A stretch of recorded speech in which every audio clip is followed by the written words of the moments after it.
Bonjour à tous, bienvenue sur Fan de couteaux. Aujourd'hui une vidéo un peu spéciale puisque je vais vous présenter la collection de couteaux d'un autre fan de couteaux. Voilà, c'est un abonné de la première heure avec qui on a commencé à communiquer par mail et puis au fur et à mesure par téléphone depuis 2-3 ans où on se dit tiens j'ai acheté ça, qu'est-ce que tu penses de ça, blablabla. Et à force de parler, il a fini par venir me voir, il a ramené une bonne partie de sa collection que j'ai envie de vous présenter aujourd'hui. Alors il est pas là, il est parti se promener, bref.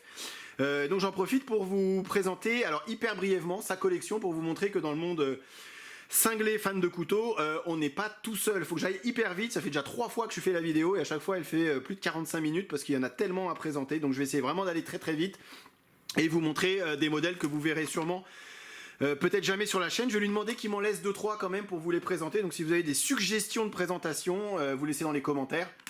Et j'essaierai de lui soudoyer ses couteaux-ci. Allez, on va commencer par les lames fixes. J'avais commencé par les pliants, mais ça vous l'avez pas vu. Ici, un Gen 2, le SP53. J'avais fait un SP50. Voilà, des gros couteaux, grosses machettes. Au début, j'étais vraiment intéressé par ces couteaux, mais si vous vivez pas dans la jungle ou dans la forêt, honnêtement, c'est quand même assez peu utilisable. Un Ka-Bar, pareil, vous en avez jamais vu sur la chaîne. J'en ai eu un moment, mais trop fragile, honnêtement. Alors c'est très joli, je comprends le symbole derrière ce couteau, le militaire, le côté américain, mais la soie traversant, donc c'est la partie métallique de la lame qui continue. C'est hyper fin. Vous voyez, il y a que ça qui dépasse et qui traverse le manche du couteau. Et du coup, on est sur des couteaux. Vous voyez ici, c'est hyper fragile, on n'est pas sur la hauteur. Et j'avais eu le Dog's Head avec un manche en cuir. Et on sentait que le couteau, il pouvait vriller et se tordre assez facilement. Et d'ailleurs, lui, en a tordu un. Voilà, donc c'est pour ça que j'en ai jamais acheté. Là, ça c'est magnifique. Totalement interdit de se trimballer avec dans la rue, hein, on est tout à fait d'accord. De chez Cold Steel, un katana. Alors ça c'est beau, hein. J'adore l'objet, c'est très joli. J'imagine comme chopper ça doit être aussi assez efficace. Mais voilà, pareil, c'est un très bel objet, assez inutilisable, j'ai envie de dire. Alors je les ai pas tous vus, hein, genre je sais même pas comment ça peut s'ouvrir. Donc ça ressemble à une dague, voilà, dague made in Austria. Donc c'est Glock qui fait ça, vous voyez, c'est marqué dessus. Toc. Donc une dague militaire, pareil. Bon, c'est comme je vous dis, hein, c'est vraiment un inventaire d'une partie de sa collection. Et comme s'il y en a qui vous intéressent, un Condor. Alors j'ai arrêté d'acheter Condor à cause de l'acier 1075, ça rouille énormément. Et alors oui, c'est pas très cher, c'est assez efficace, il n'y a aucun souci. Mais là, on voit déjà que le couteau, il est légèrement tordu. Alors est-ce qu'il l'a utilisé, lui, un peu excessivement, je ne sais pas. Mais un petit peu tordu. Ici, un Cold Steel, le Peacemaker. Voilà, avec une... Ouais, bon, pas fan forcément. Cold Steel, de moins en moins fan, en tout cas, j'ai envie de dire, sur leur lame fixe. J'aime beaucoup celui que j'ai, c'est quoi, le Hunter, je crois que vous aviez déjà vu. Ou alors celui-ci, très connu chez Cold Steel, que vous ne verrez jamais. C'est le Bushman, donc avec un manche creux que lui a rempli. Et ici, l'idée, c'était que vous pouviez vous tailler un bâton et faire comme une lance, vous voyez, en insérant le bâton à l'intérieur du manche. Alors lui, il a fermé, il a rajouté, il a customisé, j'ai envie de dire, rajouté un peu de chambre à air pour avoir une meilleure prise en main. Voilà, donc j'ai jamais été trop fan. Vous voyez, on est sur une lame qui est creuse, enfin un manche qui est creux. Bon, je savais que ça existait. J'ai vu pas mal de vidéos là-dessus au début de la collection et les gens étaient assez mitigés. Alors là, on rentre dans le haut de gamme de la lame fixe donc ici c'est le A1. Je vous avais présenté une série de Folkniven. Le A1, le S1, le F1, enfin voilà, donc ça c'est le A1 et il s'est un peu lâché à un moment donné, il a acheté le A1 Pro, donc qui est la version hardcore, j'ai envie de dire, du A1. Donc ici on est quand même sur un couteau à 200 €, ici on est proche des 450 €. Sur un acier COS, ici c'est du VG10 avec la garde ici, une lame qui est encore plus épaisse que sur le A1 classique. Ça c'est du lourd, c'est du costaud, c'est beau, mais voilà, c'est aussi très très cher. Il aime beaucoup Folkniven et bah voilà, pourquoi pas, hein, je comprends l'idée, c'est vraiment un très très joli couteau, vraiment très très efficace. Je sais pas si vous pouvez aller voir d'autres vidéos dessus, c'est ceux qui arrivent à le péter, il y en a qui ont réussi à le casser, honnêtement, oui c'est sûr, si vous faites rouler une voiture dessus, il n'y a aucun souci, mais enfin bon, voilà, vraiment indestructible. Alors ça c'est un nom à coucher dehors. le Terra Nishpuna machin, qui est un Mora Killer un peu dans ce sens où ça ressemble beaucoup à des couteaux Mora avec une émouture scandinave. Pareil, il existe son grand frère un peu plus grand et tout le monde en est hyper satisfait de ce couteau-ci. Ça coûte pas très très cher, plus cher que du Mora mais c'est pas excessif, je dirais dans les 50 € et ça a l'air assez efficace par rapport à ce que j'ai vu. Ici on est sur alors un Cold Steel, le on ne peut plus classique, le SRK, ce qui est vraiment le couteau le plus classique de chez Cold Steel. J'ai jamais aimé cette garde ici, et puis ces manches là, comme ça, des fois ça arrive à se décoller à force de taper dessus, puisqu'on n'est pas sur une construction plate semelle, donc c'est un peu les reproches qu'on pourrait faire sur ce genre de couteau. Ici le SI5, construction plate semelle, je ne reviendrai pas sur le SI5. Alors après il y a une tonne, mais comme je vous dis, une tonne de couteaux pliants. Je peux pas tout vous montrer, hein, malheureusement. Là je sais même pas, il y a des Enlan, comme je vous ai dit, il y a pas mal de couteaux chinois au final. Il est aussi fan de Lederman. Alors je vais lui demander qu'il me laisse une partie de ses Lederman parce qu'il en a un bon paquet. Donc le Skeletal, là c'est le Signal. Qu'est-ce qu'il a d'autre? Il a le Charge. Il a même les ciseaux de survie. Donc ça c'est des ciseaux de survie de chez Lederman. Alors c'est, voilà, vous voyez, je vous montre brièvement. Donc ça pareil, hein, pour couper un pantalon, si vous êtes infirmier, médecin, travaillez pour le SAMU ou vous laissez ça dans la voiture, ça peut éventuellement, pourquoi pas, vous sauver la vie de temps en temps ou si vous en avez besoin. Pareil, il est aussi donc fan de multitool, fan de Victorinox, donc il en a un bon paquet. Celui-ci j'avais déjà présenté sur la chaîne. Je suis obligé d'accélérer parce qu'autrement je vous dis la vidéo elle fait 2 heures. Voilà, celui-ci, un autre Victorinox, je cherche en même temps parce que c'est un sacré bordel derrière moi. Voilà, alors ça c'est un Lederman, c'est le Crunch, pareil, donc avec plusieurs outils. Ce qui est bien, enfin j'aimerais bien faire la vidéo parce que j'avais regardé chez Lederman et quand on voit les trucs en photo, on se demande la taille et on voit pas trop la taille du couteau. Et la taille, voilà, ici c'est le Surge, ici c'est le Charge. Ici, le Charge, il est en S30, il y a le Signal en 154 cm, donc ils ont fait des efforts sur les aciers des lames. Donc ça, c'est plutôt pas mal, c'est aussi pour ça que ça m'intéresse. Moi, j'ai un vieux Lederman dont je me sers encore aujourd'hui. C'est hyper qualitatif comme outil. Il y a les nouveaux là qui sont sortis avec une ouverture un peu semi-automatique. Voilà, donc pourquoi pas vous présenter, faire une série sur les... j'en perds mon latin, sur les Lederman. Je continue avec un CRK qui ne mérite pour moi aucun intérêt, bon, sauf si vous êtes travaillé dans les militaires ou dans l'armée. Ça vous faites gauler avec ça dans la rue, c'est clair que direct vous allez au poste. En plus il faut avoir 3 mains pour désengager la lame, il y a un système de sécurité ici pour le liner lock, ouais voilà, ça je suis pas fan. Alors comme je vous ai dit, Arns, je vous l'avais déjà présenté celui-ci, un Kershaw quelconque.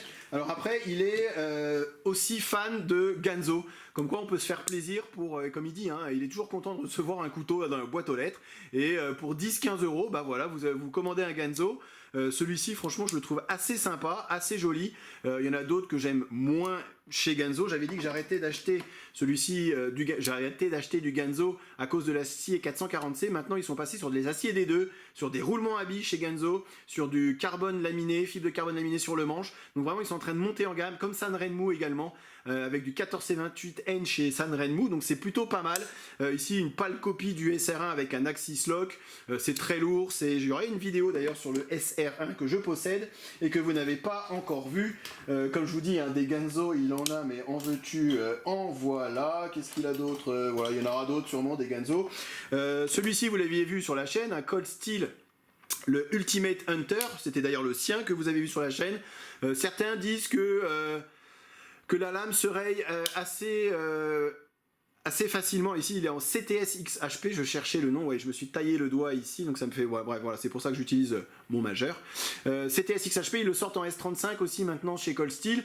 Certains disent que la lame se raye assez facilement. Honnêtement, j'ai jamais trouvé, mais voilà, c'était à dire. Pareil, le Code Fort ici en CTS XHP. Donc, vous avez déjà vu le Code Fort qui était en AUS 8, que je trouvais fort sympathique. Je l'avais revendu le mien. J'étais content de le revoir. C'est assez fin, mais par contre, ça reste quand même assez gros dans la poche.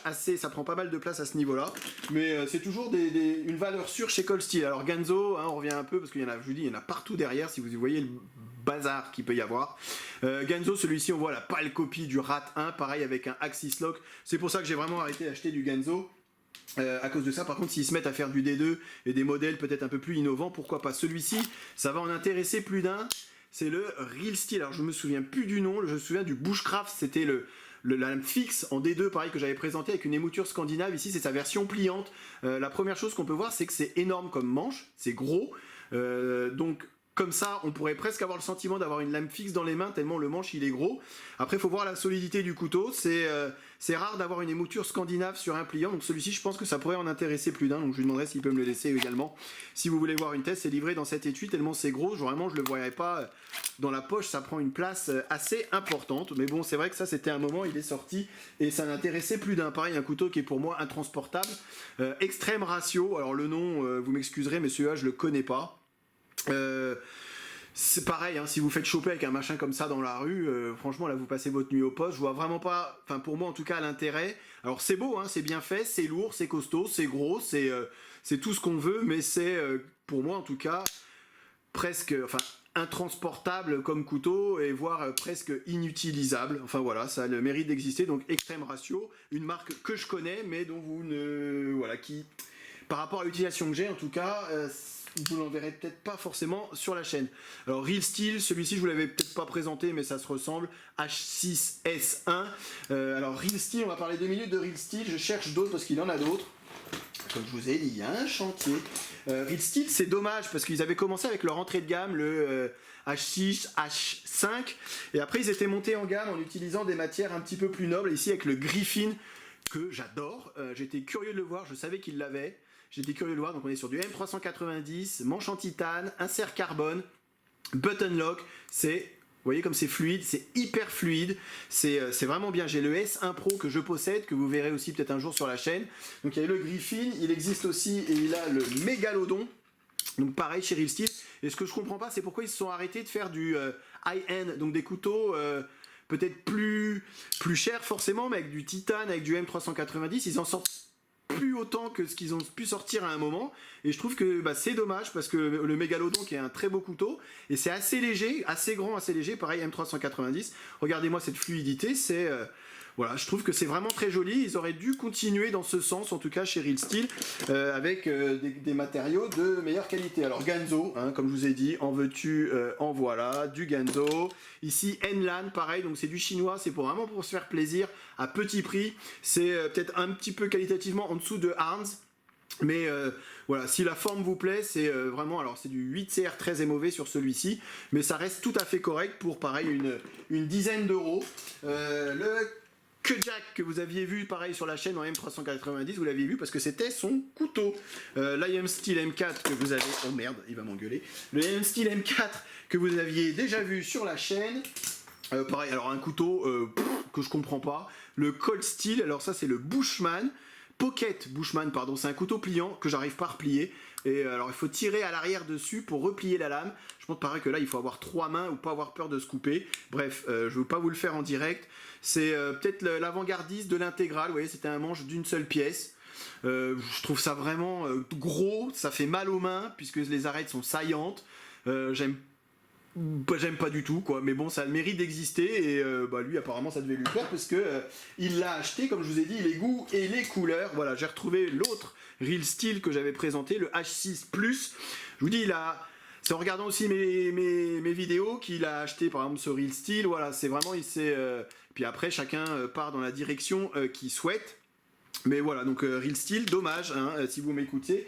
Regardez, celui-ci aussi, un autre Real Steel que vous ne trouverez plus, celui-là c'est le Stinger, qu'il a énormément porté. Pareil, insert carbone, on est sur du S35 VN sur celui-ci, et c'était très très bien fait, donc voilà, encore un Real Steel.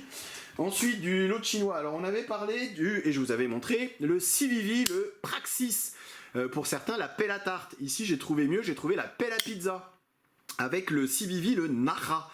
Alors le Nara, je l'avais déjà vu, mais je trouvais ça déjà... esthétiquement en tout cas vraiment moche. Les goûts et les couleurs, hein, encore une fois, il y en a qui vont le trouver joli, ok, ça se discute pas. Moi je le trouve particulièrement laid. Maintenant, CVV, on est vraiment sur les mêmes qualités, vous voyez, que sur le Praxis.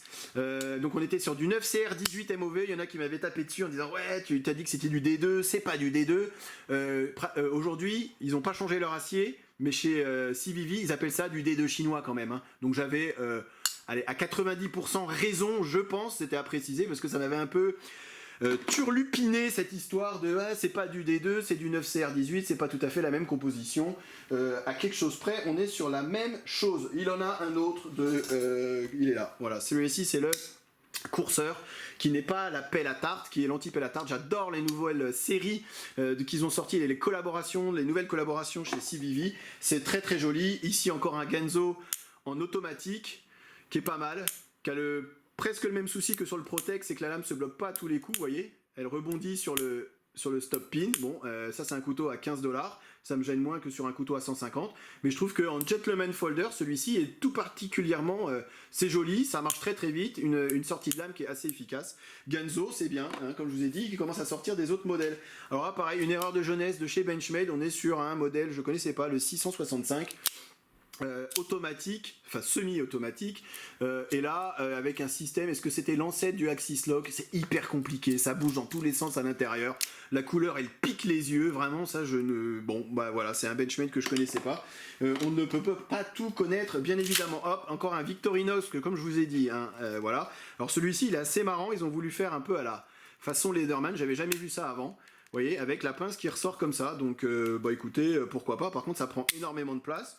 C'est assez lourd, mais voilà, Victorinox, pour les amoureux de Victorinox et qui veulent une pince à la Leatherman, sachez qu'il existe ce modèle. Aucune idée du nom, ne me demandez pas. Bien évidemment, le Hans, que vous avez déjà vu sur la chaîne en AUS 8. Celui-ci, alors après il y en a d'autres qui valent vraiment pas le coup d'être montrés. Là, un Folkniven, c'est son seul pliant Folkniven, qui est malheureusement cher, dans les 200€. Pour une construction qui est super simple mais que j'aime beaucoup. Alors c'est dommage qu'il soit si cher, après c'est Folkniven. On est sur le même manche que le S1 ou le F1 en caoutchouc plastique, appelez ça comme vous voulez. Et on est sur l'acier, c'est du COS, pareil que sur le A1 Pro que vous avez vu précédemment. Acier laminé avec des couches d'acier, bref je vais pas revenir sur le truc. C'est très joli, je trouve que c'est vraiment un couteau qui... Voilà, en gentleman, vraiment un couteau qui est joli, qu'on a bien en main, avec un gros manche assez carré, qui est assez efficace. Petit liner lock, il n'y a rien qui est ajouré à l'intérieur. C'est assez simple de construction. Dommage que ça soit si cher. C'est du Folkniven. Oh tiens, regardez, un Kiana qui traînait par là. Ensuite, en parlant du Kiana, tiens, ça, il l'a acheté au salon de Thiers. C'est le tout nouveau Lierand. Qui est d'ailleurs sorti à la coutellerie Tourangelle si ça vous intéresse, pour la modique somme de 44€. Honnêtement, je ne suis pas convaincu. Système de pompe arrière breveté qui est hyper dur à manipuler. 44€, honnêtement, je préfère un Kiana à 15€. Voilà, ça c'est mon opinion. On est sur un manche en alu, je crois. L'acier 14C28N ou XC75. Sur un petit pin ici pour... qui sert de pivot, mais je trouve que c'est voilà, c'est assez fin, effectivement, 53 grammes. Ça sent un peu la fragilité quand même sur ce couteau. Donc ouais, vraiment pas convaincu par le Lierand. Si ça vous intéresse, je voudrais qu'il me le laisse pour faire une vidéo plus complète. Oh, regardez, encore un Ganzo. Non, mais je me dis, quand il a des Ganzo, il en a un petit peu partout. Alors après, il a bien évidemment du Rat, Ontario Rat 1 que vous avez bien évidemment vu sur la chaîne. Celui-ci c'est un Swift de chez Cold Steel, je ne l'avais pas vu avant, je savais qu'il avait sorti. Après il se ressemble un peu hein, comme le Ultimate Hunter, voilà ça reste... Par contre celui-ci je crois que c'est en ouverture semi-automatique et de mémoire il n'était pas donné, c'est pour ça que je m'étais jamais penché sur ce sujet là. Ça reste du Cold Steel avec le Triad Lock, une construction qui est hyper solide, voilà le Swift.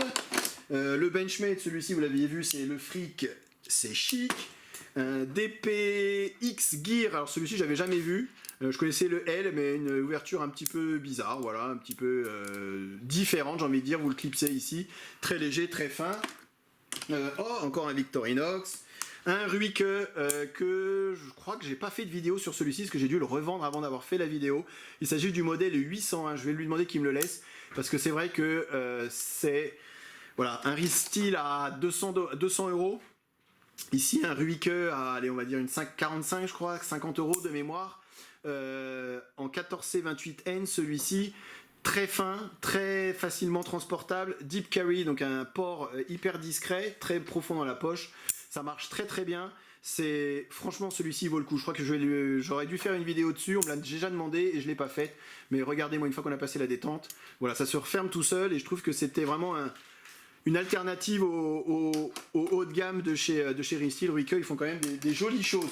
Voilà, bon, je vais terminer avec ça, avec peut-être un dernier. Allez, un Kevin John. Kevin John qui est le haut de gamme des couteaux fabriqués en Chine. Ça se rapproche, je vous ai présenté le CK Custom Knife Factory. Dans l'action, en tout cas, ça c'est un couteau qui vaut quand même dans les 300 € en M390, roulement à billes. C'est le Harpoon pour ceux que ça intéresse. C'est vraiment, on se rapproche de la fluidité des couteaux vraiment du haut de gamme. Ici la particularité c'est que vous ressortez cette petite molette ici, vous pouvez resserrer la vis de pivot, pas besoin d'outils. On a le clip, vous voyez, qui est fondu dans le manche.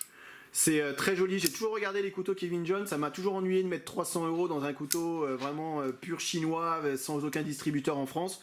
Mais voilà, lui ça lui fait pas peur, ça lui a pas fait peur. Et c'est vrai que ce Harpoon est vraiment très très joli et cette action, c'est vrai, voilà, c'est du marble carbon fiber, donc carbone marbré, c'est joli. Alors après il les porte hein, ces couteaux, donc il y a des pocs comme on peut dire. C'est voilà, c'est joli, c'est beau. Alors après, sur du couteau chinois en high-end, vous avez, j'étais curieux de les voir ces deux-là. C'est bientôt terminé, hein, je vous rassure. Vous avez ici le Deacon de chez WeKnife et le Bishop de chez WeKnife. Alors M390 sur les deux également. Alors WeKnife qui est pour moi un petit cran en dessous de Rehat, mais qui est une société qui monte, donc CVV qui est la version bas de gamme entre guillemets de Wii, abordable j'ai envie de dire. Là on est quand même sur un couteau à 280 €, celui-ci dans les mêmes prix. J'étais très curieux de voir, ce que j'aime beaucoup c'est voilà, c'est très EDC, vraiment l'EDC presque parfait. On était sur un manche qui était peut-être un peu court, mais pour mes tailles de main moyennes c'est tout ce qu'il faut. Le seul reproche que je pourrais faire très brièvement, c'est que ça fait léger. Alors c'est bien, c'est léger parce que ça va être très facilement transportable dans la poche, mais ça fait un peu, celui-ci fait un peu, vous voyez, à ce niveau-là, ça fait un peu léger, quoi. J'ai pas ce sentiment de solidité d'un couteau peut-être un petit peu plus lourd. Vous voyez ce que je veux dire? C'est bien parce que c'est transportable, c'est bien foutu, hein, roulement à billes, vraiment, voilà, c'est du WeKnife, il n'y a aucun problème. Mais ça me paraît un peu léger. Le Bishop, moins, hein, ça fait plus gros couteau. J'aime moins le Bishop que le Deacon. Mais voilà, très curieux de voir ces deux couteaux-ci. Je les trouve vraiment très jolis. Carbone avec une pseudomitre ici en titane, non vraiment WeKnife, des très jolis couteaux, mais bon voilà, peut-être un peu fragile, j'ai envie de dire. Bon allez, voilà, c'est livré dans ces étuis ici. Je crois que j'ai fait le tour. Il doit y en rester 2-3. Voilà, un Boker Quaken que vous avez déjà vu. Pareil, moi j'avais une version en orange sur la chaîne, donc avec système de roulement à billes. Voilà, donc j'en vais pas revenir dessus. D'autres trucs, un petit Lion Steel TRE, quel dommage d'avoir raté l'exécution de ce petit couteau qui est magnifique. Donc c'était 3 Rapid Exchange, donc vous pouviez changer le mode d'ouverture, soit flipper, soit some disc. Bref, voilà, c'est dommage. J'ai une version orange du couteau de celui-ci que vous verrez aussi sur la chaîne. C'est très dommage. Le M390 chez Lion Steel, c'est une tannée à affûter. Il y a eu d'ailleurs la polémique. Est-ce que c'était du vrai M390, sur la dureté du M390? Je reviendrai dessus dans une vidéo sur Lion Steel. Allez, je termine par exemple, excusez-moi, et c'est vraiment fini, sur une marque que vous n'avez pas vue sur la chaîne, CH. Pareil, donc marque chinoise, et celle-ci a vraiment le mérite d'être à découvrir. Donc c'est livré avec ça, et puis le petit outil pour démonter le couteau. C'est très joli, ici on est vraiment sur du carbone, 100% carbone, hein, c'est pas laminé. Flipper, roulement à billes. Ici on est sur une lame en VG10, je trouve très joli celui-ci. Vous voyez, tout a été ajouré à l'intérieur, les platines ont été ajourées à l'intérieur. Il y a juste le clip qui aurait pu avoir un port un peu plus bas. Liner lock, roulement à billes, c'est très très joli. Alors ça coûte entre 50 et 80 € je crois de mémoire. Il en a un deuxième, pareil, celui-ci en S35, donc il doit être un petit peu plus cher que l'autre. Voilà, mais c'est vraiment pas mal du tout. Donc moi j'avais toujours hésité à acheter ce genre de couteau. Lui non, vous certainement, enfin je sais pas, hein, peu importe. Certains oui, d'autres non. Mais vraiment vous pouvez y aller, la CH. Ce qui me gêne un peu, c'est tout le baratin chinois qui peut être écrit dessus. Après, si on passe ça, honnêtement, pourquoi pas, hein. Ils ont piqué le modèle à personne, ils ont piqué le design à personne, ils font leurs couteaux de leur côté, et c'est des couteaux qui tiennent la route pour, je vous dis, entre 50 et 80 € je crois, de mémoire. M'en voulez pas si j'ai pas été tout à fait exact sur tous les couteaux dans la vidéo. Voilà, je m'arrête là, maintenant, tout de suite, pour pas que ça fasse plus longtemps. J'espère que ça vous a plu. Voilà, ça change. Vous avez vu pléthore de couteaux, des couteaux que vous verrez jamais sur la chaîne, des couteaux que vous avez déjà vus sur la chaîne, et je vous dis à très bientôt sur Fan de Couteaux. Salut! Et pardon, merci à lui d'être venu me voir. Vous imaginez la soirée qu'on a passée. Bref, merci, à bientôt, salut!